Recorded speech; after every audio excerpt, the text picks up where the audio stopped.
Nous avons vu au dernier cours la subtilité de la réflexion de Jien sur le principe Dōri, Dōri qu'il traduit aussi presque automatiquement par Kotowari en japonais, n'est-ce pas? Le sino-japonais Dōri est traduit par Kotowari, le principe donc qui régit l'évolution de l'histoire et qu'il définit pour le Japon par l'équilibre entre les deux lois, celle du Bouddha et celle du souverain, n'est-ce pas? Buppo, Obo. La loi bouddhique protège la loi royale, mais les vicissitudes de la loi royale ou de la loi royale ne sont pas à mettre au compte de la voie bouddhique, principe qu'il illustre par le meurtre de l'empereur Sushun, dont on ne peut prétendre qu'il a été perpétré au nom du bouddhisme. Ce serait blasphématoire presque, le mot n'est pas employé. Il s'agissait d'un cas de légitime défense de la part de Soga no Umako.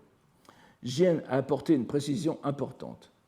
Dans le principe des choses, mono no dori nite, existe un rapport déterminé de grave et de léger, ite no keicho, et l'on renonce au léger, karoki o tsutsuruzo, pour s'en tenir au grave, omoki ni tsukite. J'avais lu un peu rapidement Omomuki, mais c'est Omoki, n'est-ce pas? Omomuki, je l'ai lu, c'est du yomikomi, comme on dirait en japonais, parce que c'est une notion très importante chez Jien aussi, qu'on pourrait traduire par l'orientation, le cours, la portée des choses, un concept qu'il utilise très très souvent. Donc, il faut comprendre cette phrase comme signifiant que lorsqu'on se trouvera devant des attitudes apparemment contradictoires de personnages dont la légitimité en tant qu'instrument du principe est indéniable, il conviendra de considérer comme mineures leurs déviations au nom d'une plus grande portée de leur action générale. Jien poursuit donc sa réflexion pour illustrer cette relativisation du principe. C'est toujours dans le livre 3 de son essai sur l'histoire. Alors, à ce propos, je voudrais vous rappeler quelques données bibliographiques. D'abord, je vous conseille d'avoir la version en japonais moderne de M.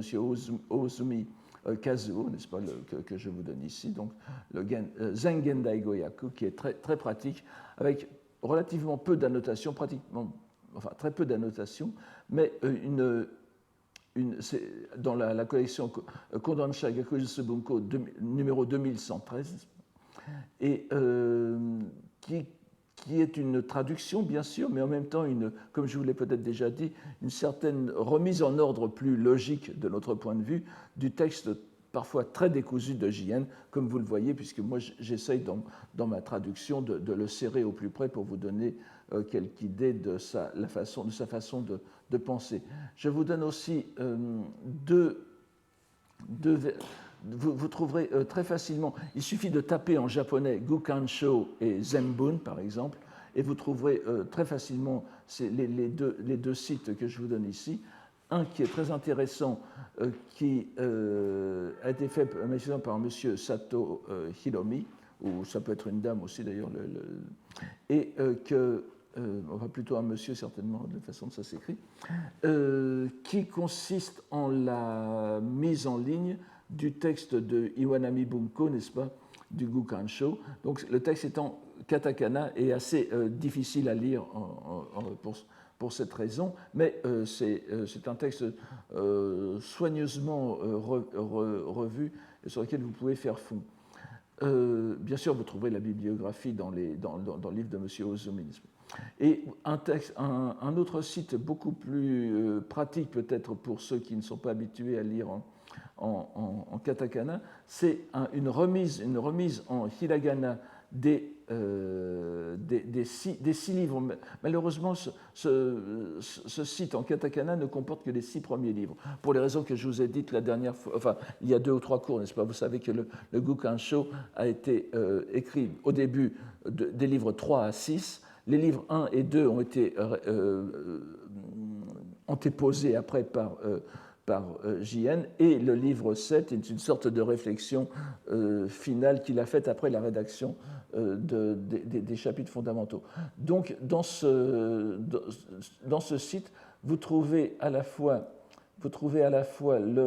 la remise en hiragana du texte en katakana, et vous voyez le premier site contient les 6 premiers livres, le second site le 7e livre. Donc vous pouvez le regarder aussi, c'est très utile. Malheureusement, il y a pas mal de, enfin il y a quelques fautes de frappe que j'essaye de corriger puisque c'est à partir de cela que je vous donne les citations. Ici, c'est très pratique pour mettre sur PowerPoint. J'essaye d'en corriger quelques inexactitudes ou quelques fautes de frappe. Alors donc, à partir de cela, nous allons poursuivre la réflexion de JN pour illustrer cette relativisation du principe au regard de plusieurs choses qui nous sembleraient scandaleuses et qui, pour lui, sont explicables si l'on considère bien justement le homomuki, cette fois, n'est-ce pas, et à travers le homomuki, la répartition entre homoshi et karoshi, c'est-à-dire entre grave et léger. Le grave consistant en l'orientation axiale, n'est-ce pas, primordiale, pour lui, qui est pour lui celle de l'histoire du Japon, c'est-à-dire la relation entre les deux voies avec la voie bouddhique qui est à côté, qui protège la voie royale, et la voie royale qui se développe par elle-même, mais soutenue moralement et ontologiquement par la loi bouddhique. Il ne faut pas mélanger les deux. Alors, voici ce que... Donc, Tsugini Seken no Dori no... Alors, je propose de dire Keicho ici plutôt que Kyoju, comme on aurait tendance à le lire dans un texte bouddhique, mais je pense que tout le monde le lirait comme cela. Donc, ensuite, pour ce qui est d'établir le léger et le grave dans le principe mondain, Seken no Dori, vous voyez, nous sommes dans le monde du phénoménal, ce qui correspond, ne l'oubliez pas, à la vérité profane, aux Zokutai. Voici ce qu'il nous dit. Parmi les enfants de l'empereur Kimmei, n'est-ce pas, sous le règne duquel était arrivé le bouddhisme, enfin officiellement le bouddhisme au Japon, il y avait Bidatsu et Suiko. Et l'empereur, alors, vous voyez que vous avez ici Suiko Tenno, n'est-ce pas, écrit Suiko Tenno, avec, et plus tard il dira Jote. Alors, je pourrais presque s'amuser à traduire Suiko Tenno écrit de cette façon, l'empereur, n'est-ce pas, à la canadienne, puisque pour le distinguer de l'impératrice Jote, ou simplement l'empereur. Parfois, il utilise volontiers le terme d'empereur réservé normalement au genre masculin en sino-japonais, pour quelques femmes impératrices. Vous voyez qu'un peu plus tard, il va parler de Jingu Kogo, l'impératrice, donc la femme de l'empereur Kogo. Il y a une subtile différence de nomenclature dans ce cas qu'il faudrait réétudier de près, mais nous n'en avons bien sûr pas le temps à présent. Donc, il y avait Bidatsu, l'homme, et Suiko, la femme, et l'empereur Suiko, tout en étant sa sœur cadette, fut l'épouse impériale Saigo de Bidatsu. Comment a-t-il pu faire de sa sœur son épouse? C'était un motif d'interrogation pour le Japon de l'époque de Jien. Et il relative ici la chronologie, justement le homomuki, n'est-ce pas, les fuzoku, comme il l'utilise volontiers. Il explique qu'il se peut que jusqu'à cette époque, il n'y eut pas de prévention contre une telle pratique. Koreo habakaru beshi to yu koto nakarikeru beshi. Vous voyez, là aussi, je n'insiste pas sur les nuances diverses du beshi utilisé par Jien. Il faut voir le sino-japonais qui est derrière. Donc, une telle conduite, kayo no reigi wa nochizamani, ne s'est fixée que plus tard, une telle conduite, c'est-à-dire le reigi, n'est-ce pas, une telle étiquette qui veut que la sœur n'épouse pas le frère, ne s'est fixée que plus tard, notamment après que la loi bouddhique fut apparue.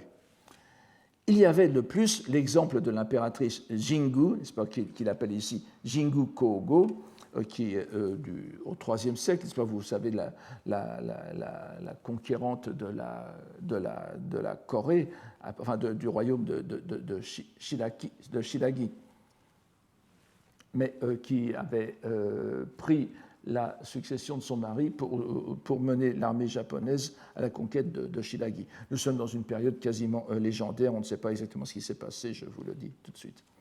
Donc il y avait cet exemple de l'impératrice Jingu, et Suiko aurait donc pu être intronisée immédiatement après le meurtre de Sushun. Nous avons des exemples d'impératrices au Japon, il y en a eu après aussi. Cependant, ce fut Yōme, le père du prince Shotoku Taishi, l'empereur Yōme, qui fut jugé plus apte à la succession. Mottomo shikaru beshi tote tsugitama inu.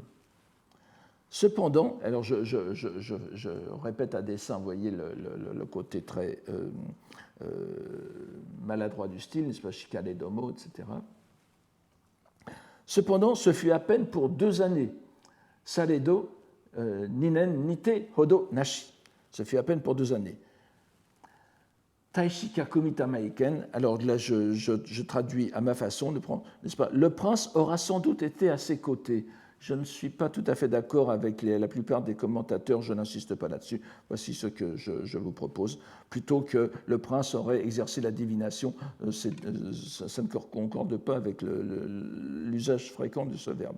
Donc le prince aura sans doute été à ses côtés, déjà donc du temps de l'empereur Sushun, qui s'est opposé au bouddhisme en quelque sorte, non pas en tant qu'opposant au bouddhisme, mais en tant qu'opposant à Soga no Umako, et dont il craignait la trop grande puissance. Et le fait que, ici, Jien, je pense qu'il est plus apte de traduire comme ça par aura sans doute à ses côtés, Jien montre bien l'aspect distancié, la conduite distanciée de Shotoku Taishi dans tous ces événements. Il va y revenir plus tard. Donc le texte continue ici. De plus, Sushun, ne pouvant plus être réfréné, Sonoe mata Sushun osairaru beki yo nakute, lui succéda encore, c'est-à-dire à Yōme, n'est-ce pas? Je traduis, je fais exprès. Le succéda encore, n'est-ce pas? C'est pour insister sur mata tsugita maedo, malgré ce qui aurait dû être fait. Mais le prince, examinant ses traits, Soshimaira Sete, Shotoku Taishi, entre autres talents, pouvait déchiffrer la physionomie des gens, n'est-ce pas, la physiognomonie, lui déclara « Cela ne durera pas longtemps, Hodo Araji, c'est-à-dire votre règne. Vous connaîtrez des déboires militaires. Heiyaku mo owashimasu beshi. Vous connaîtrez des déboires militaires. » Ici, vous voyez que le beshi, c'est un futur simplement. Cela se voit dans vos yeux. Onmanako shikajika. Sushun se refusa à le croire.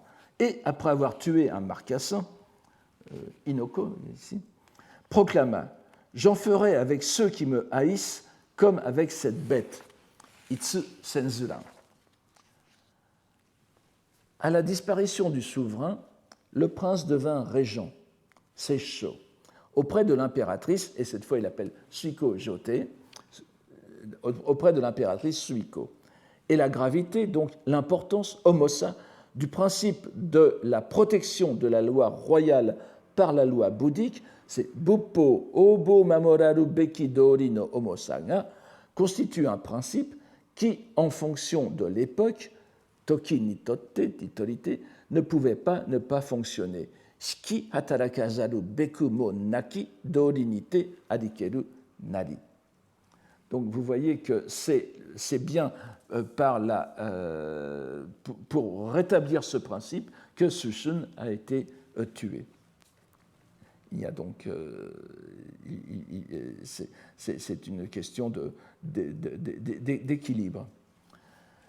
Alors, quelques remarques de Jien dans son essai sur l'histoire montrent qu'il n'arborait aucune hostilité au fait que le pouvoir royal soit confié à des femmes. Il invoquera d'autres exemples, comme ici celui de l'impératrice Jingu, donc conquérante du royaume de Shiragi, n'est-ce pas, de Silla. Il serait d'ailleurs intéressant d'examiner plus en détail, malheureusement le temps nous manque, les brèves réflexions qu'il se contente de faire à propos d'un épisode majeur est toujours scandaleux de l'histoire impériale japonaise, celui des relations intimes entre l'impératrice Koken et le moine Dokyo. Vous vous en souvenez, nous en avons parlé il y a longtemps à propos des Jingi no Uta, n'est-ce pas, des poèmes sur les dieux, puisque l'affaire de l'impératrice Koken, qui a deux noms. Alors évidemment, ça risque de compliquer les choses lorsqu'on n'a pas les caractères chinois, mais n'oubliez pas que l'impératrice Koken elle a régné une première fois sous le nom d'impératrice Koken de 749 à 758, et c'est sous son règne qu'a été fait fondu le grand Bouddha Vidushana, n'est-ce pas, Dainichi Nyorai du temple du Todaiji à Nara, n'est-ce pas, vous le savez. Et elle abdiqua en faveur de l'empereur Junnin, donc qui régna lui de 758 à 764, pour reprendre le pouvoir, et c'est là qu'est l'affaire, n'est-ce pas, de 765 à 769, où elle prit le nom de Shotoku. Alors faites attention qu'on n'a pas les caractères chinois, n'est-ce pas, vous avez le Shotoku Taishi et Shotoku Tenno, qui est l'impératrice Shotoku Koken. Et comme vous le savez, elle était très proche, et même, dit l'historiographie japonaise, d'un moine Dokyo qui ne voulait rien moins, n'envisageait rien moins que de devenir empereur à son tour en l'épousant.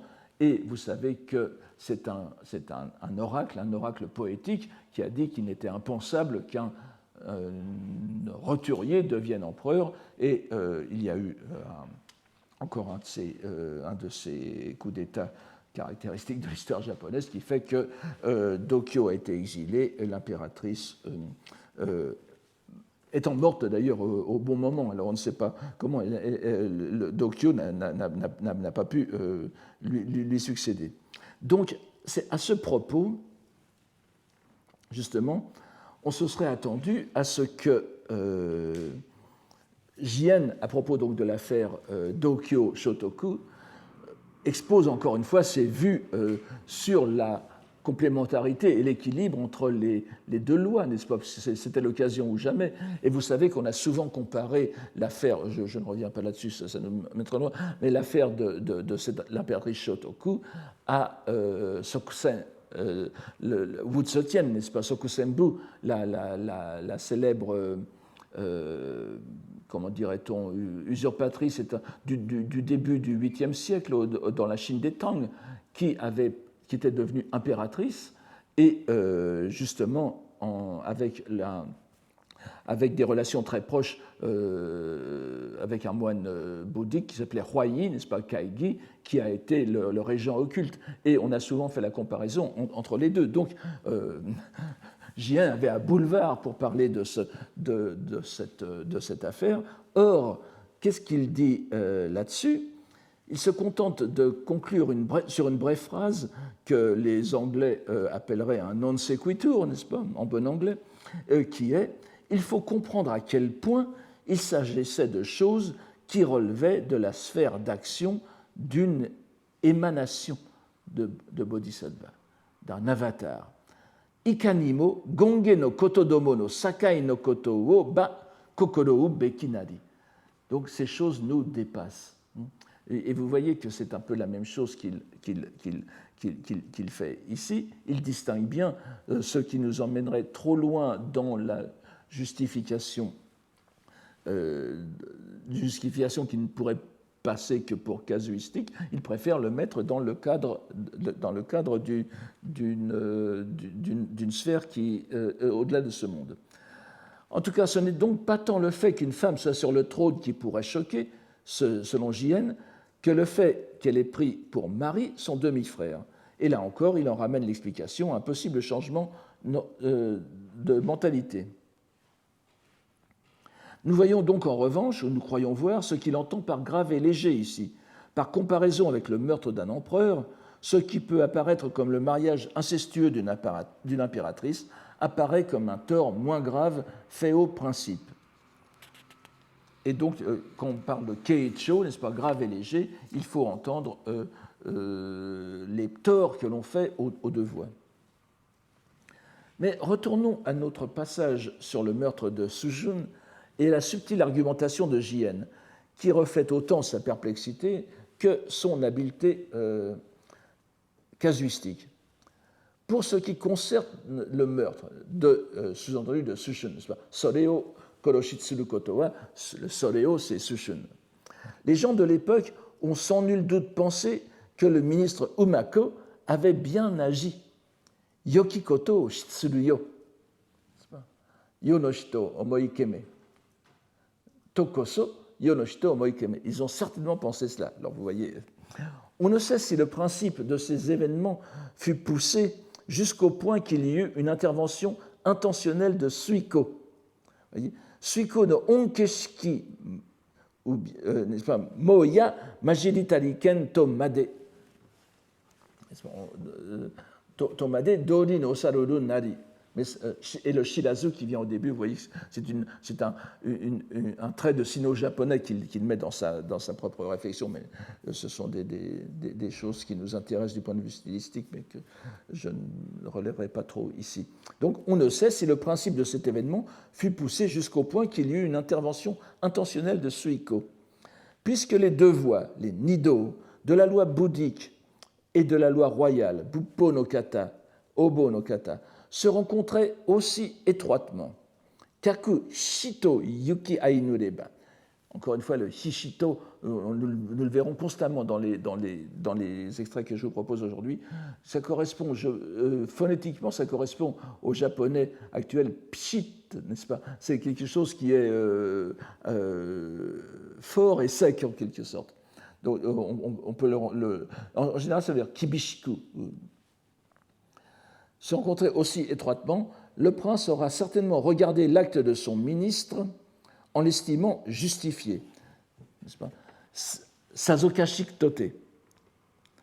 Donc, Shinka no sata o goran jiken ni, il l'a regardé comme étant sazokashi, c'est bien ce qu'il fallait faire.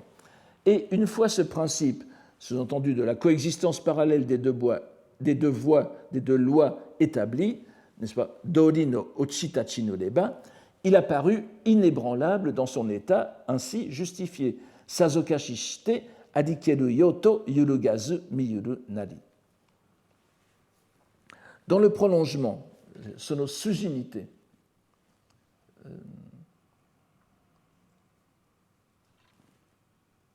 Voilà, il faut qu'on. Sono sujinite. Dans le prolongement du principe ainsi fermement établi, sous-entendu, il n'y eut pas le moindre dommage dans les rapports entre loi bouddhique et loi royale. Désormais, sonogo, sononochi, buppoto obo to naka ashiki koto tsuyu nashi, tsuyu mo nashi. Il n'y eut plus le moindre accroc. Mais il n'y eut pour autant personne qui conçut la pensée de s'attaquer au souverain Kokuo o okasan toyu kokoro mo toyu kokoro nashi. Kotogara wa mata imaimashiki koto nareba. Le simple fait de l'exprimer, et je pense que Kotogara, vous savez, Kotogara, Jien l'emploie aussi souvent, ça veut dire un fait dans tous ses détails, son développement, les éléments du fait qu'il doit traiter pour l'analyser. Mais ça veut aussi dire kotoba no kara, n'est-ce pas, le mot. Et peut-être ici, c'est dans ce sens qu'il faut le prendre. Donc, le simple fait de l'exprimer, suscitant l'horreur, imaimashiki koto nareba, on n'en fait pas mention, sata seize. Si l'on voulait cependant le mentionner, on a bien compris que ce principe apparaîtrait dans toute sa clarté. Konodori azayaka nari nite aberikeru narubeshi to kokoro enuru nari. Donc, c'est un événement dont il vaut mieux ne pas parler, mais si on essaye de l'analyser jusqu'au bout, on le comprend parfaitement. Azayaka, c'est un dori dans son aspect le plus essentiel, omoi, n'est-ce pas, omoshi. Si l'on avait puni, c'est-à-dire si Shotoku Taishi avait puni Togao Okonawa Areba, donc s'il avait puni Umako pour cet acte, Kore ni tsukete, ce serait revenu à traiter cette calamité, sono sai, n'est-ce pas, Wazawai, ou Sai, ici il faut lire Sai sans doute, comme une calamité ordinaire, tsune no sai ni motenasu ni narankoto. Si ce qui aurait été dépourvu du sens foncier, honyi, c'est le sens foncier, l'intention primordiale qui est derrière et qui relève évidemment toujours de la vérité suprême, de ce double principe.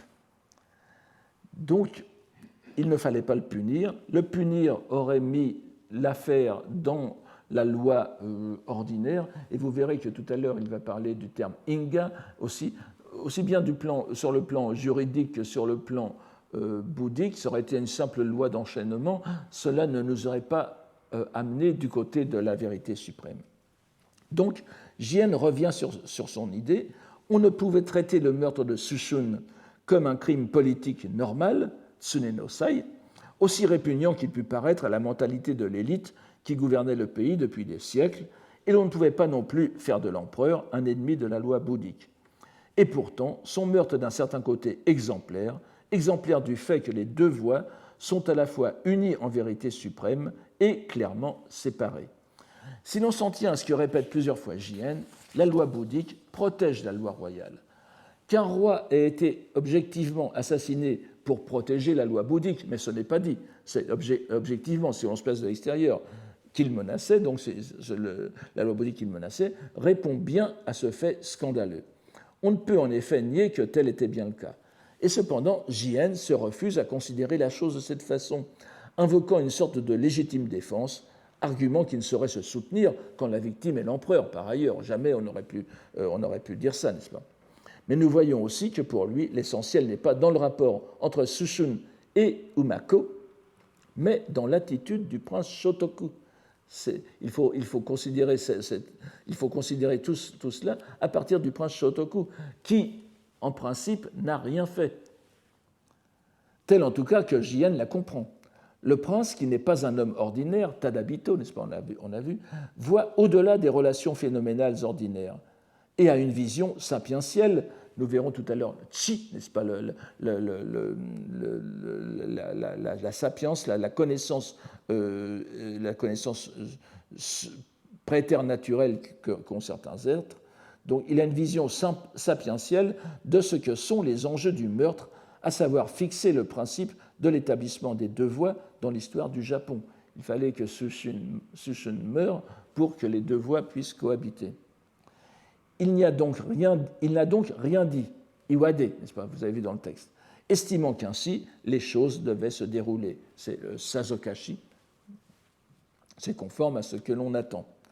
Son inaction, ou non-agir, n'est-ce pas, à la taoïste Mui, aura permis au principe de s'établir solidement. Nous comprenons aussi que c'est de lui-même que parle Jien lorsqu'il rapporte que personne ne faisait par la suite mention d'un tel crime en raison de son caractère inavouable. C'est certainement sa remarque, faite comme en passant à propos de la conduite de l'impératrice Kōken Shōtoku, qui nous donne le fond de sa pensée. Nous sommes tout simplement incapables de comprendre la sphère des émanations d'entités bouddhiques, le Gonge no Sakai no Koto. Et Jien continue de retourner l'événement en ajoutant un nouvel élément religieux à sa réflexion pour revenir aux mêmes conclusions.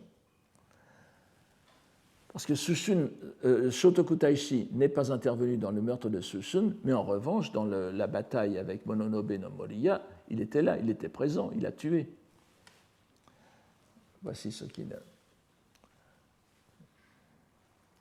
Tada Oshi Hakaru Beshi. Et vous voyez ce Oshi Hakaru, n'est-ce pas, la réflexion. Il nous faut seulement, l'important est de continuer à réfléchir là-dessus. C'est Jien qui parle. Et c'est pour ça que j'ai intitulé en français ce Gukansho comme essai sur l'histoire. Il importe de poursuivre notre réflexion. Fallait-il qu'abandonnant l'empereur son père à la mort et ne s'en occupa pas, c'est Yome, n'est-ce pas, Yome était mort et pendant Shotoku Taishi, c'est Suiko qui lui a succédé, mais Shotoku Taishi, le neveu de Suiko, n'a pas assuré tout de suite les funérailles de son père. Donc fallait-il qu'abandonnant l'empereur son père à la mort et ne s'en occupant pas, Satamo Seizoshite, Il décapita Mononobe no Moriya, livra de nombreux combats au prix de la mort de beaucoup d'hommes, pour qu'ensuite seulement se tinssent ses funérailles. Onso oso nado arubeshiyawa. Vraiment digne d'éloge, Makoto ni Medeta Kere fut le principe de sa réflexion, qui fut sans doute ainsi. Puisque la voie bouddhique était ainsi obstruée, kaku futagi tareba, ce n'est qu'une fois celle-ci dégagée, sole o uchi akete koso, qu'il pourrait rendre les derniers devoirs, okuri maedaseme, les derniers devoirs à son père. Il faut dégager la voie bouddhique, buppo, n'est-ce pas, en agissant dans le hobo, dans la voie et dans la loi du roi. Alors, et vous voyez encore le même argument, ceci nous dépasse. Comment se pourrait-il qu'une émanation, cette fois il dit gonja, n'est-ce pas, nous avions gongé tout à l'heure pour Koken Shotoku, n'est-ce pas, qu'une émanation, gonja, prenne des dispositions qui puissent devenir de mauvais exemples. Mada waroki rei ni naru beshi yawa, shiokase tamaokoto, n'est-ce pas. Gonja no shiokase tamaokoto, mata waroki rei ni ou tameshi ni naru beshi yawa. Rei veut dire l'exemple et le précédent. Vous savez qu'au Japon, vous avez, à l'époque de Heian, vous avez des textes entiers, qui, par exemple des shoreiki, n'est-ce pas, des listes des premiers exemples, des précédents constitutifs de telle ou telle pratique. C'était extrêmement important au Japon de savoir, lorsqu'on se livrait à n'importe quel acte, qui avait été le premier à montrer que cet acte était non seulement faisable, mais légitime. Donc, voilà donc quelque chose d'important. Mais le meurtre de Sushun n'a pas été un exemple fondateur, et pas plus que ces manquements à la piété filiale que l'on pourrait reprocher à Shotoku Taishi ici. Donc, comment se pourrait-il qu'une émanation prenne des dispositions qui puissent devenir de mauvais exemples? Or, si un événement de même trempe, Koreni Tagawa no Koto, se produisait à la fin des âges, Yono Sueni, c'est-à-dire à l'époque où nous sommes, il n'en irait pas de même, Sakoso wa mata aranzuramme. Mais à l'époque où il existait le prince, une telle chose, c'est-à-dire que ce devint un mauvais exemple, n'aurait pu arriver. Kakaru koto wa arumaji. C'est parce que le prince est là que ça ne devient pas un rei. C'était bien en raison de la présence du prince, Taishi no owashi nagara, le nagara il veut dire ici no yueni, n'est-ce pas? C'était bien en raison de la présence du prince que les événements, de la façon dont ils se sont déroulés, Kakaru koto nite suginishi kabakoso, ne sont pas devenus un mauvais exemple. C'est ainsi qu'il nous faut le comprendre. Jien enfonce le clou, donc. L'action incompréhensible, comme nous le savons par la remarque citée tout à l'heure à propos de l'impératrice Koken Shotoku, de l'émanation qui était le prince, ou plutôt l'action qui s'est accomplie en sa présence, ne saurait constituer un précédent historique. Alors que le prince a non seulement passivement soutenu Soga no Umako, mais qu'il a lui-même participé au combat et au meurtre de Moriya, au détriment de l'acte le plus sacré qui se puisse accomplir dans la société civile, comme nous dirions maintenant, c'est-à-dire assurer à son père, l'empereur Yomei, les funérailles qui lui étaient dues, ce qu'il aurait dû faire donc.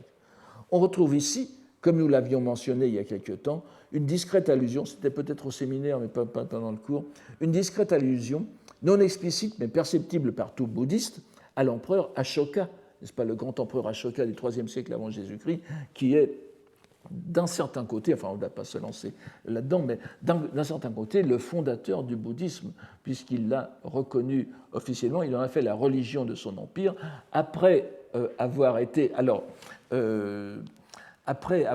mené des guerres de conquête où il a fait des milliers de morts, dizaines de milliers de morts, il s'en est repenti et il s'est consacré après à la diffusion du bouddhisme. Là, considérablement réduit dans le temps et dans l'espace, c'est la même chose pour Shotoku Taishi, sauf qu'il ne se repent pas de sa conduite, il n'a pas à se repentir de sa conduite, c'est un bodhisattva. Et d'ailleurs, la grande différence avec Ashoka, c'est que Ashoka, lui, faisait des guerres de conquête, alors que les batailles menées ou validées par Shotoku Taishi ne sont pas des batailles de conquête, mais des combats pour le bouddhisme. Ashoka ne s'est pas battu pour le bouddhisme. Donc des faits analogues, s'ils avaient été faits en des âges postérieurs, auraient constitué une abomination, imashi koto, imaimashi ki koto. Mais la présence du prince Bodhisattva sanctifie tout. Pour l'auteur de la Constitution en 17 articles, qui était le Shotoku Taishi, assurer des funérailles à ses parents est une obligation confucianiste primordiale. Le paradoxe du prince ne concerne donc pas seulement le bouddhisme, mais couvre l'ensemble de sa conduite politique et sociale. Tout cela n'est compréhensible qu'en vertu du principe des deux lois et des deux vérités. Mais il faut se garder de tomber dans la facilité d'une réflexion bouddhique élémentaire, ainsi que nous le dit, que Shien le précise. Vous voyez, ce o-kata, il aime bien, en général, justement, cette expression de o-kata implique qui veut dire en général, en règle générale, daitai, n'est-ce pas, implique une sorte de maxime que va donner une sorte de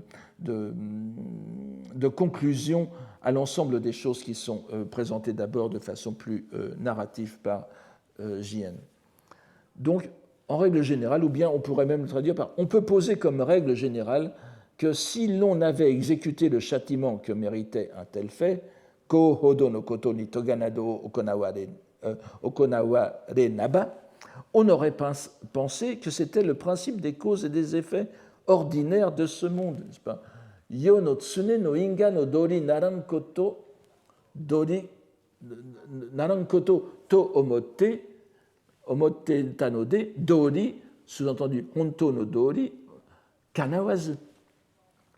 Vous voyez, le style est extrêmement concis et peut nous amener à faire des fautes si on ne fait pas attention et si l'on n'a pas derrière soi en filigrane la réflexion première de Jien pour le comprendre. Donc, on aurait pensé que c'était le principe des causes et des effets ordinaires de ce monde, certes approprié, sawa sarukoto no arubeki kato, n'est-ce pas, mais qui ne correspond pas au principe véritable, dori kanawazu.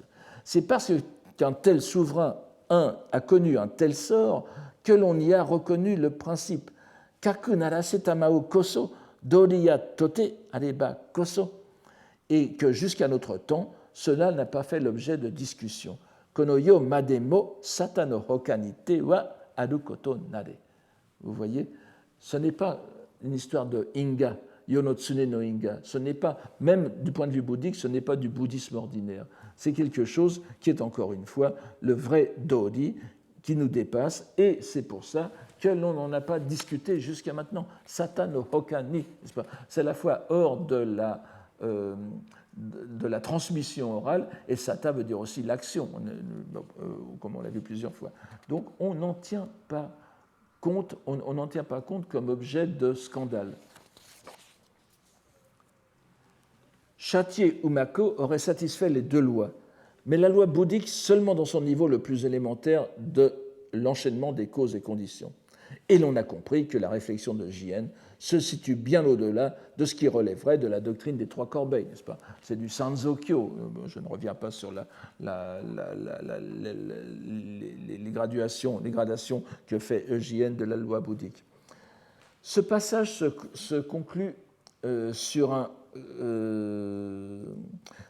une phrase très délicate d'interprétation, mais dont on comprend sans peine qu'il nous livre les vues de Jien sur la situation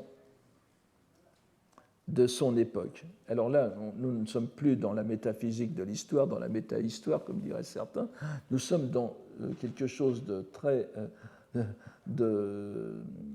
d'assez qui nous rend assez perplexes.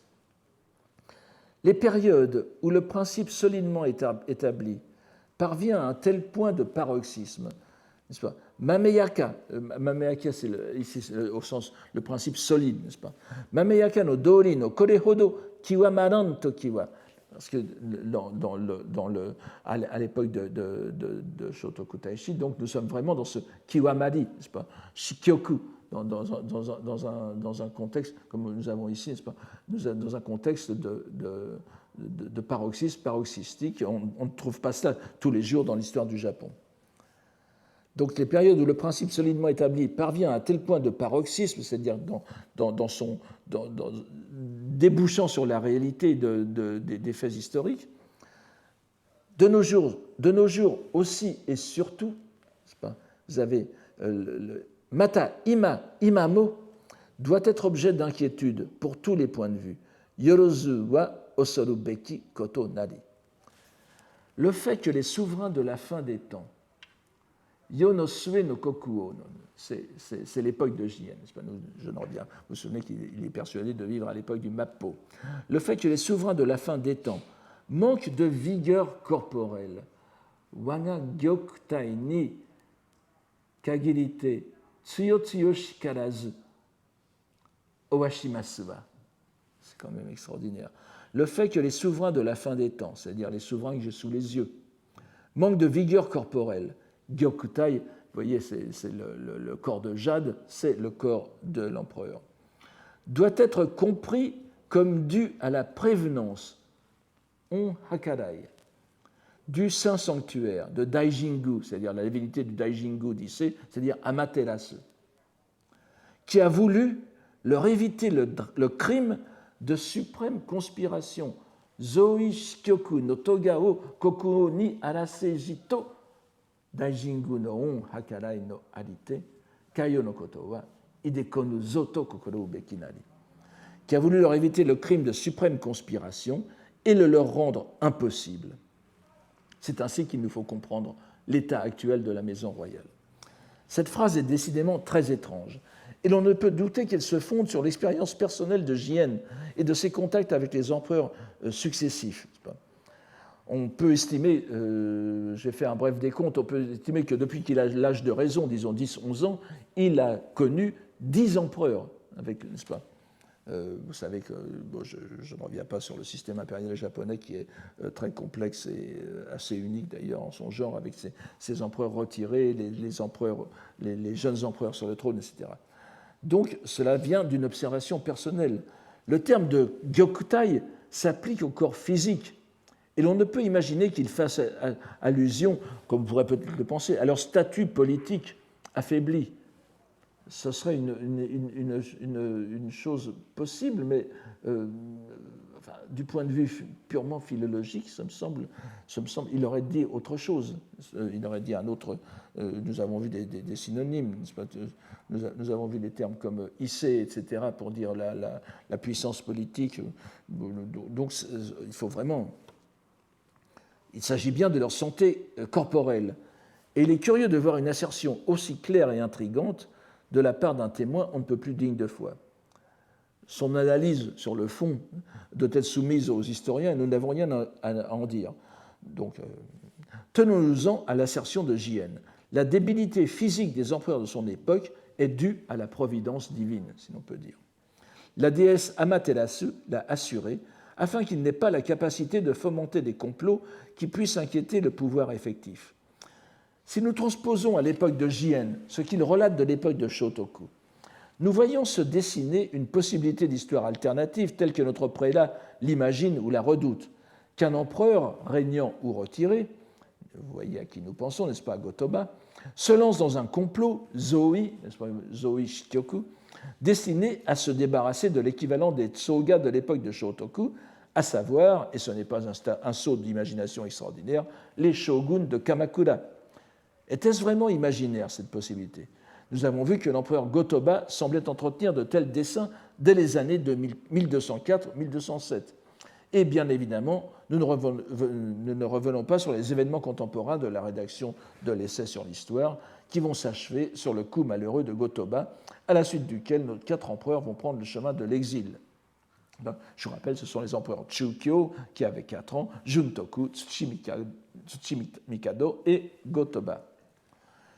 Si nous admettons que Jien n'a pas retouché son texte, la remarque daterait de 1219. Il va faire une allusion très claire tout à l'heure à Jokyu, donc 1219-1221. Était-ce une façon de désamorcer tout soupçon de la part des autorités shogunales ? Mais était-ce à eux, à elle plutôt, à ces autorités, que JN voulait montrer son texte? Ou bien cela relève-t-il de ce que l'on pourrait appeler en anglais du wishful thinking, c'est pas, la pensée optative? On pourrait aussi concevoir, et plutôt ça me semble plus vraisemblable, qu'il s'agit d'un avertissement déguisé à l'empereur retiré lui-même. Nous reviendrons tout à l'heure là-dessus. Une chose est certaine, c'est que ce curieux passage trahit une réelle inquiétude de JN à l'égard des événements qui se dessinent de son temps. Et l'on comprend dans cette juxtaposition l'une des raisons de l'écriture de son essai. Il s'agirait aussi, mais pas seulement, d'une mise au point en forme d'avertissement.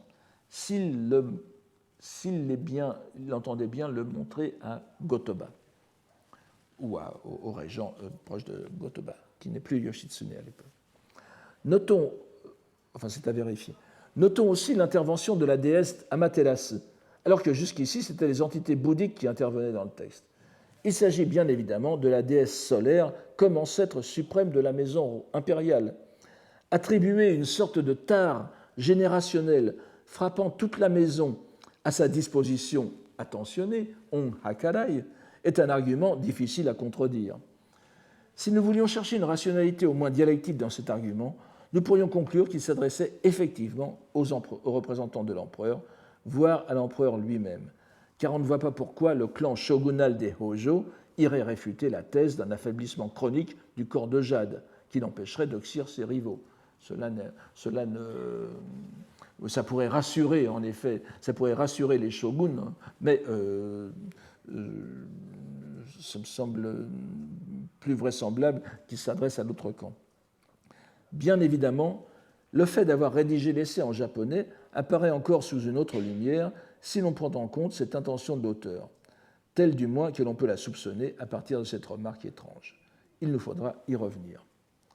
Pour l'instant, à la recherche de digressions, de développement plus général de JN dans son essai, à partir desquelles nous pourrions mieux voir ses intentions, nous devons nous arrêter sur cet épisode fondamental dont nous avons brièvement relaté les péripéties de la perte des 3 joyaux divins, n'est-ce pas, lors de la bataille de Dan-no-ura, le 24 du 3e mois de l'ère Jué, de la 3e année de l'ère Jué, c'est-à-dire le 25 avril 1185, qui vit la défaite des Taira face aux Minamoto. On se rappelle que Niidono, ce qu'il appelle Niidono, la grand-mère de l'empereur enfant Antoku, qui lui était âgé de 7 ou 8 ans, se jette dans les flots avec son petit-fils et avec sur elle le sceau divin, le Jinji et l'épée précieuse Hōken Takara no Tsuruki. Une dame de la cour voulut se noyer avec le miroir, mais les deux furent récupérés, et donc le miroir, le 3e trésor, le Naishi Dokoro, vous vous en souvenez, fut rapporté à la cour. Et voici les leçons que tire JN de l'un des épisodes les plus tragiques de l'histoire japonaise, immortalisé dans la romance des Heike, le Heike Monogatari, et qui est toujours l'un des plus connus au Japon. Somo somo, kono hoken use hatenuru koto koso, obo ni wa kokoro oki koto ni te habere. Ainsi donc, la disparition complète de l'épée, use hatenu, n'est-ce pas, complètement disparue sans laisser de traces, fut un événement sinistre pour la loi royale. À force de retourner cet épisode dans mes pensées, n'est-ce pas? Vous voyez, encore une fois, nous avions tout à l'heure Oshihakaru, n'est-ce pas? Ici, nous avons un O Megurasu. C'est JN qui rumine tout cela tout au long de ces années désespérantes pour lui. Il cherche vraiment le sens de l'histoire.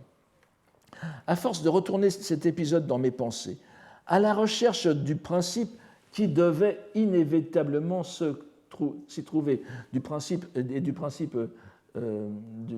véritable, n'est-ce pas? Koreomo, kokoro beki dori sadamete, kokoro beki dori sadamete aruran.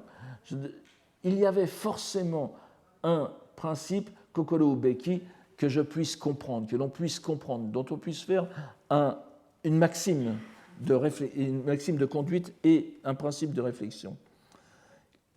Là aussi, il me semble tout simplement, n'est-ce pas? Alors, voici, il donne sa conclusion. Kore wa hitoe ni Oboyuru Nari, vous voyez, le Hitoe se finit par Oboyuru Nari.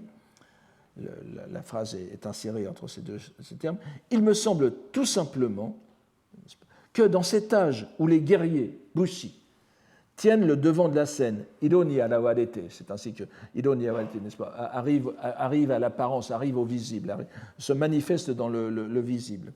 Donc tiennent le devant de la scène et assurent la protection du Seigneur, Kimi, l'empereur, Kimi no onmamori to naritaru yo ni nareba. Changement de paradigme historique. C'est pour leur faire place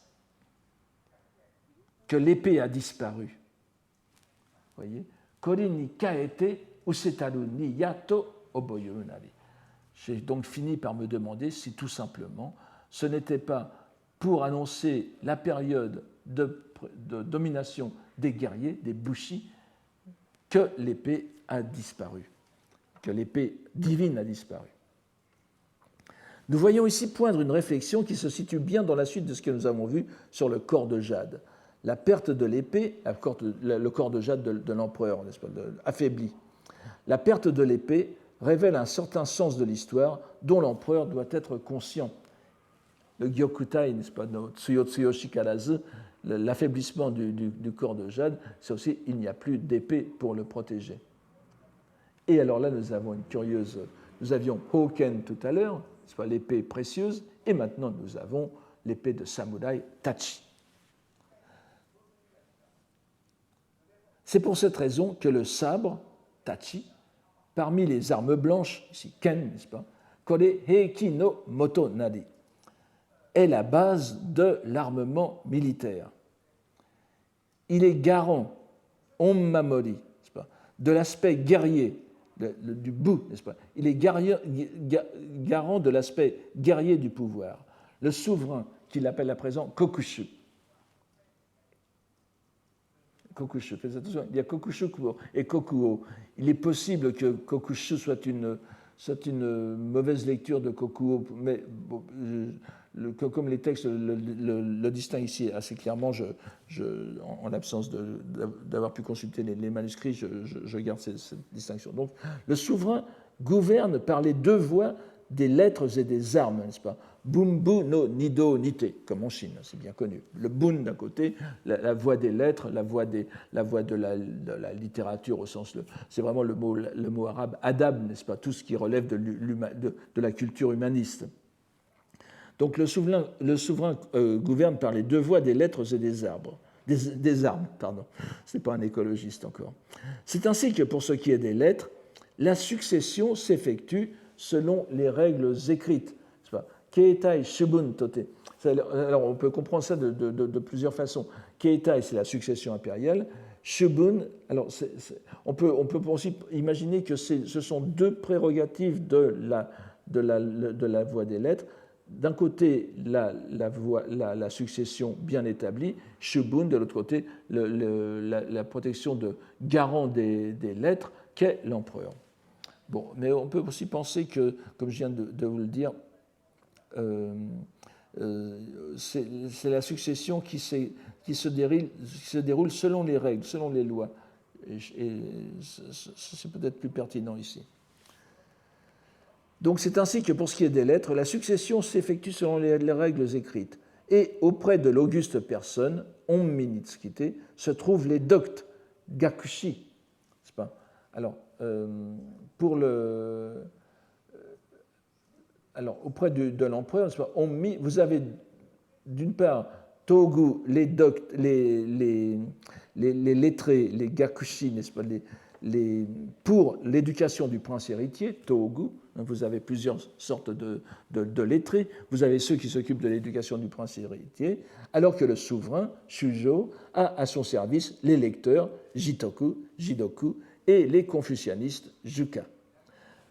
Vous voyez, nous sommes dans une représentation chinoise, n'est-ce pas, de la vie intellectuelle de la cour. Et pour ce qui est de l'aspect des armes, alors Buno-ho, n'est-ce pas, ou Buno-kata au bas, ce sont les divinités des deux grands sanctuaires.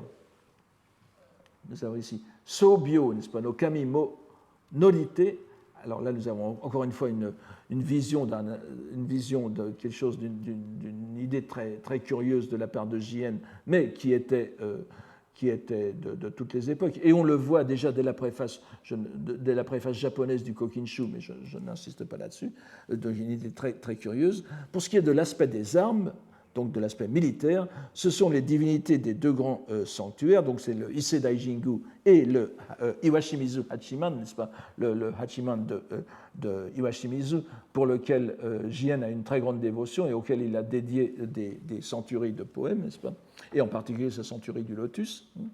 Donc ce sont les divinités de ces deux grands sanctuaires qui prennent possession, norité, n'est-ce pas, vous avez ici, norité, Mamori Maiseraru Nari. Ils prennent possession des guerriers pour leur faire assurer leur rôle protecteur. Les guerriers ne sont pas de simples guerriers, ils ont sur eux, en eux, l'esprit de ces divinités, et surtout de la divinité guerrière de Hachiman. Les guerriers sont des possédés. Ainsi, le sabre des guerriers, le tachi, a remplacé, nous avons vu tout à l'heure, Kaete, l'auguste épée, le Hoken. Le divin n'en est cependant pas séparé, car ce sont les divinités elles-mêmes qui prennent possession de ces protecteurs de la loi royale. Amaterasu n'est pas parti. Donc l'empereur doit en prendre son parti. Nous sommes à présent, Imawa, à une époque où les guerriers et le général en chef, Daishogun, n'est-ce pas, Bushi, Daishogun, donc nous sommes alors où les guerriers et le général en chef tiennent solidement l'empire. Yo Shitotolite, encore Kishi, n'est-ce pas?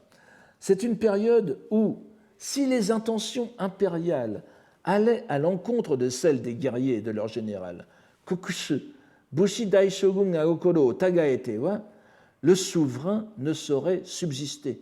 Et Owashimasu Majiki, Jihun, tel est le mouvement des temps, le cours de notre époque. Le souverain ne peut pas aller à l'encontre de ses guerriers. Tel est l'âge que nous avons sous les yeux, et la même expression revient, Iro ni arawarete idekonu yo zoto. Et Daijingu Hachiman Daibosatsu mo yurusare nureba. Et comme c'est celui qui a été permis par la divinité d'Issé et le grand bodhisattva de Hachiman, l'épée, alors là nous avons, l'épée précieuse est désormais inutile. Imawa hoken mo muyaku ni narinuru nari. Plus besoin des trésors impériaux. Vous voyez qu'il ne mentionne pas du tout le Naishi Dokoro, le miroir impérial. Je pense que pour lui, c'était pas le vrai miroir. Enfin, cela est une autre histoire, comme disait Kipling, nous n'y revenons pas. Donc l'épée précieuse, le troisième et le plus emblématique des joyaux divins pour l'empereur, est désormais inutile. L'épée est remplacée par le sabre. L'empereur retiré Takakura, la grande victime du combat n'est-ce pas, auquel faisait allusion Jien, avait été établi par les gens des Taira. Heimin. Vous voyez qu'il y a Heimin, il y a peut-être un jeu de mots un peu malveillant, Heimin, n'est-ce pas, qui peut vouloir dire aussi le simple peuple, les roturiers. Il n'a pas dit Heishi, ici il dit Heimin. Par les gens des Taira.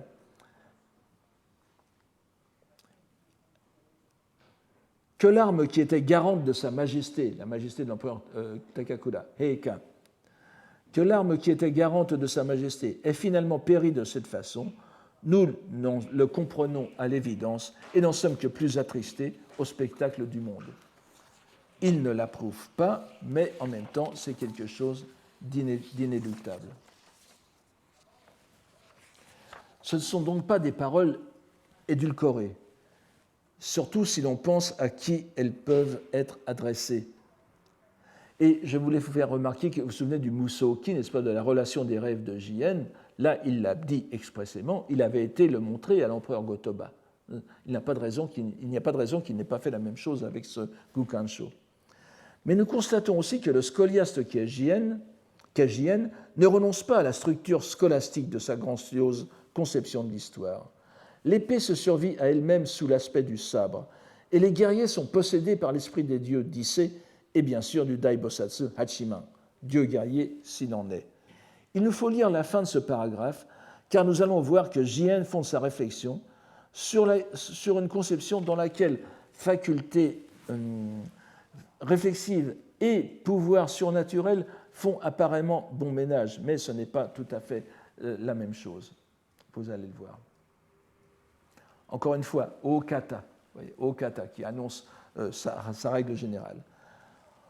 En règle générale, la destinée des hommes de haute et basse condition, Joge no Shito, comme l'évolution des trois temps, Sanze no Jiun, tout ça, Jiun, n'est-ce pas, vous voyez, ce sont des mots constamment répétés.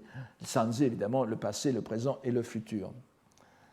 Donc, la destinée des hommes, quelles que soient leurs conditions, et l'évolution des trois temps, se produisent, alors ici, Ho ni jinen ni utsudiri yuku koto nareba, se produisent, je vais traduire ici parce que Ho ni et jinen sont pratiquement synonymes, mais je vais le traduire au sens fort par comme selon leur essence. Vous vous souvenez, nous avions parlé de Hosho, la dharmata, c'est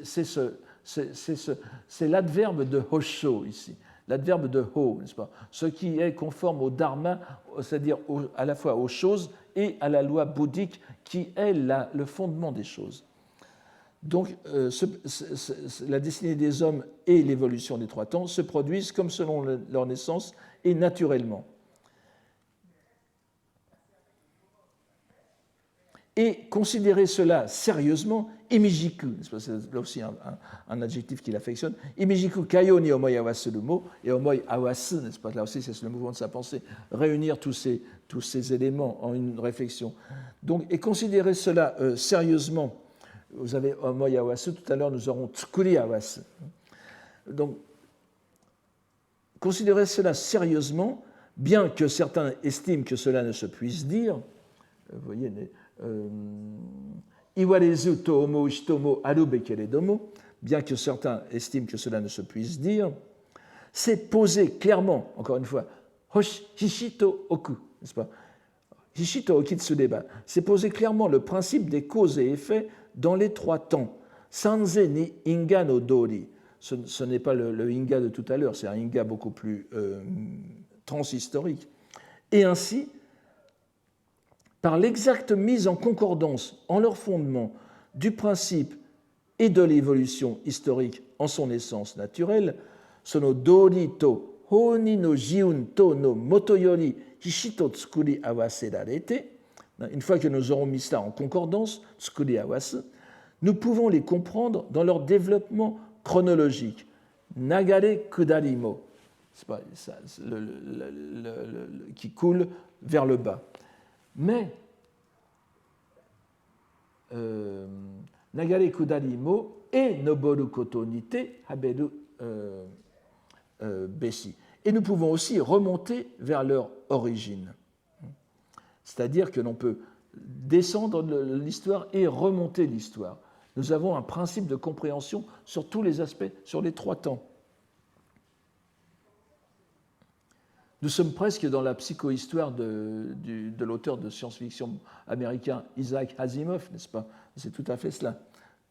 En réfléchissant, nous pouvons comprendre l'histoire, la prévoir dans tous les sens. Mais comme je viens de le dire, Jien n'est pas tant un historien qu'un théologien de l'histoire, pour le dire avec une pointe d'assimilation abusive, bien sûr. Il croit en tout cas en la vertu de la scolastique Tendai et le dogme des trois temps que nous voyons constamment à l'œuvre dans sa poésie. Sur le lotus, n'est-ce pas? Et n'oublie pas que dans la poésie, le futur, suenoyo, ce n'est pas la fin de la période de la période de la fin de la loi, c'est la révélation du lotus. C'est beaucoup plus optimiste.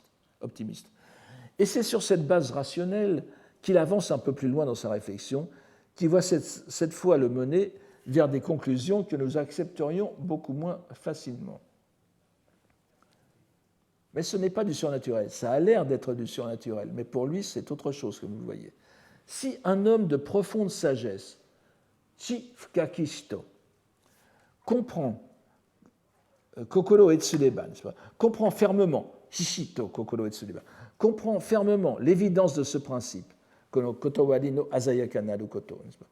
Si donc un homme de profonde sagesse comprend fermement l'évidence de ce principe, il pourra connaître ces choses à l'avance, sans erreur aucune, Skoshimo tagawazu kanetemo shiraru nari, comme s'il était pourvu, kano yoni, n'est-ce pas, comme s'il était pourvu de la connaissance de la pensée d'autrui, le tashinshi, et de la connaissance de l'avenir, miraichi, qui sont deux formes de pouvoir surnaturel. Mais c'est Nadoo et Taran Yoni, il ne les a pas. C'est comme si, parce que sa réflexion, sa compréhension du Dori, du principe, le mène à saisir l'histoire dans son jiun, dans son déroulement, dans son homomuki. En commençant par les grands saints de la Chine, Confucius et Lao Tse, nombre de sages ont tous prédit à l'avance ce qui devait immanquablement se produire. En cette génération encore, Kono Yonimo, il existe des gens de quelque intelligence, Skoshi Kashikoki Shitomo, n'est-ce pas, capables d'estimer la situation dans la mesure de leurs moyens. Il met un petit bémol, n'est-ce pas, Zuibun ni wa sanomi koso soroe, dans la mesure de leurs moyens. Un État qui sait utiliser, alors je traduis État ici par yo, vous voyez le grand espace sémantique de yo.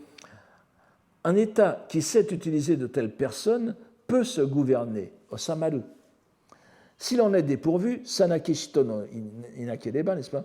S'il en est dépourvu, quand il s'agit d'un État gouverné par des gens capables seulement de traiter ce qui se présente directement à eux, tada sashimu kaitaru koto bakari o nomi satasuru shito wo wa yo wo tori, pardon, sashitaru shito wa yo toritaru toki wa, n'est-ce pas?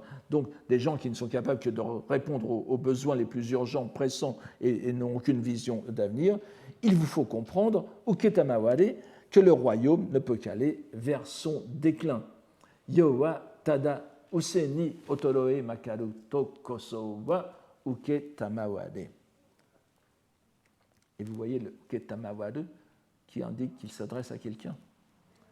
On aura bien compris qu'il ne s'agit nullement de pouvoir surnaturel dans les capacités qu'envisage ici J.N., mais de capacités d'analyse fondées sur une claire compréhension du principe. Il s'agit presque de physique de l'histoire. Et en cela, la remarque qu'il fait sur la possibilité de remonter le fil du courant de l'histoire et de comprendre les événements du passé par l'enchaînement causal, comme de prévoir les événements futurs par le même raisonnement fondé sur les mêmes bases, est fort révélateur. On voit clairement par ce passage qu'il est fort réducteur de ne considérer J.N. que comme un prélat politicien préoccupé de justifier le shogunat, qui est une interprétation courante chez les grands historiens japonais de la fin du XXe siècle. C'est certes une partie de sa démonstration, mais elle n'est là que pour illustrer une démarche infiniment plus ambitieuse, qui ne propose rien de moins que de comprendre les événements historiques par l'interaction du principe et de l'époque, le principe étant l'articulation des deux lois, chacune représentant l'une des deux vérités, l'authentique et la profane, qui n'en font en réalité qu'une au regard de l'essence suprême, Hosho. Ce texte, le texte que nous venons de lire, se trouve vers la fin du livre 5, mais il nous donne un aperçu remarquable du propos de J.N., du propos général, Sen, que nous allons voir tout de suite. La dernière page du livre 6, qui se présente comme une sorte de conclusion, tout en annonçant un livre 7 qui ne peut être celui que nous possédons, car le contenu annoncé diffère de celui que nous avons. Nous en reparlerons un peu plus au prochain cours. Donc, voici. Donc, retenons-en ce paragraphe qui nous donne la substance de son propos et du regard qu'il pose sur son œuvre. Je vous le traduis ici. Et vous voyez, à la fin, « Sore o sen nite kaki oki haberiteri » haberunari, pardon, la dernière ligne, n'est-ce pas? « Sore o sen nite » tel est mon propos, tel a été mon propos dans ce que j'ai écrit. Donc, ainsi, à mesure que j'écrivais les détails, je traduis ainsi Kotogara, comme je vous ai dit tout à l'heure, ainsi qu'à mesure que j'écrivais les détails de l'évolution des souverains, ministres et guerriers du Japon, tout m'est apparu plus clairement, et je l'ai fait correspondent en pensée, encore une fois, homoi havas, au principe épisode par épisode. De plus, sous-entendu, en mettant en garde contre les œuvres perverses, higagoto, qui dirigent le monde, afin qu'ils puissent comprendre ces points, alors les lecteurs, les souverains, afin qu'ils puissent comprendre. La phrase est très entortillée, hein, je vous l'analyse un peu. Il est pratiquement impossible de la traduire d'un seul tenant, nous sommes obligés de la démonter, mais je ne reviens pas là-dessus. Donc, et ma traduction reste volontairement un peu démontée aussi. Donc, afin qu'ils puissent comprendre ces points et y prendre garde, et que la postérité, Nochi no Shito, s'applique consciencieusement à gouverner, yoku tsushimite yo osame, en distinguant, wakimaete, en distinguant le principe, ici kotowari, du juste et de l'injuste, jasho, on peut traduire jase, mais jasho dans le bouddhisme, n'est-ce pas, en distinguant le juste et de l'injuste, et le principe dori, cette fois, kotowari dori, du bien et du mal, et afin que les âges de la fin s'accordent au principe dori ni kanaite, qu'ils deviennent réceptacles, utsuamono, des bienfaits des dieux et des bouddhas. À présent qu'il reste 16 souverains sur les 100 que doit compter le Japon. À l'époque de Jien, nous étions donc à peu près au 84e souverain, n'est-ce pas, enfin, tout, 84e empereur, et une croyance répandue voulait qu'il y aurait 100 empereurs au Japon et que viendrait la fin des temps. Il en reste, d'ailleurs, le 100e empereur arrivera vers le 14e siècle. Mais bon, on aura compris à l'époque que... Mais c'est une époque aussi, justement, une époque de... vous allez voir le terme, je crois qu'il va être... Non, pas ici. De Miraiki, n'est-ce pas, de prédiction sur l'avenir, de vaticination. Les Nostradamus japonais abondaient, en principe, et en particulier, vous aviez le Shotoku Taishi Miraiki, c'est pas, le livre des prédictions du prince Shotoku, qui a été bien étudié par notre collègue Komine Kazuaki, n'est-ce pas, qui est un grand spécialiste de cette littérature. Donc, à présent qu'il reste 16 souverains sur les 100 que doit compter le Japon, que l'intention foncière, Hon-i, c'est celle des Bouddhas et des Bodhisattvas, d'accorder éternellement des bienfaits aux êtres en protégeant jusqu'au bout la loi de Bouddha et la loi du roi, se retrouve dans l'aide occulte, cachée, l'aide myo-o, n'est-ce pas, c'est-à-dire la réaction cachée, la réaction qui est derrière l'histoire, se retrouve dans l'aide occulte des Bouddhas et des dieux, tel est le propos que j'ai eu en écrivant. Dans les lignes qui suivent, écrivant au cœur de la tempête de l'ère Jokyu, à laquelle on est arrivé en raison des erreurs des 20 années précédentes, c'est ce que dit Jien se refuse à faire des prévisions, car ce serait se laisser aller justement au genre des midaiki, des prédictions. Et l'on voit ainsi la différence que tient à faire notre auteur entre une réflexion lucide et informée sur l'histoire et les vaticinations apocalyptiques. Il nous reste à présent, et ce sera l'objet du prochain cours, à essayer de mieux définir le rôle de la langue qu'a choisi Jien pour rédiger cet essai si personnel. Et je vous remercie.